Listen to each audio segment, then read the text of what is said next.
നമ്മുടെ 2020 മെഡിറ്റേഷന് ഞാൻ പങ്കെടുത്തിരുന്നു. ആ പങ്കെടുത്തതിൽ ഞാനൊരു 3-4 കാര്യങ്ങൾ ആത്മാർത്ഥമായിട്ട് ആഗ്രഹിച്ച് എഴുതി വെച്ചായിരുന്നു.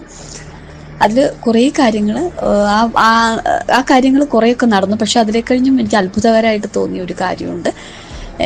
ഒരു പവനെങ്കിലും എനിക്ക് ഈ നഷ്ടപ്പെട്ടു പോയ കുറേ സ്വർണ്ണാഭരണങ്ങളുണ്ടായിരുന്നു, അതുപോലെ ബാങ്കിൽ വെച്ചതുണ്ടായിരുന്നു. ഇതിൻ്റെ അകത്ത് ഏതെങ്കിലും ഒരു പവനെങ്കിലും എനിക്ക് കിട്ടണമെന്ന് ഞാൻ എഴുതി വെച്ചു. എങ്ങനെയെങ്കിലും അത് എടുക്കാനുള്ള ഒരു വഴി തുറന്നു തരണേന്ന് പറഞ്ഞ് എഴുതി വെച്ചായിരുന്നു.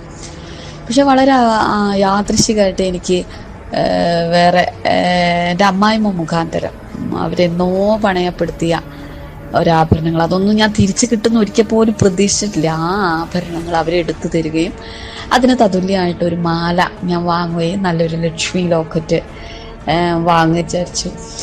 അദ്ദേഹത്തിൻ്റെ മെഡിറ്റേഷൻ്റെ പവർ ഞാൻ വിചാരിച്ചു. അതുപോലെ തന്നെ അത് തരാൻ കാണിച്ച എൻ്റെ അമ്മായിയമ്മയുടെ സന്മനസ്സിനെ ഒന്നും ഞാൻ ഒരിക്കലും പ്രതീക്ഷിക്കാത്തൊരു സാധനമാണത്.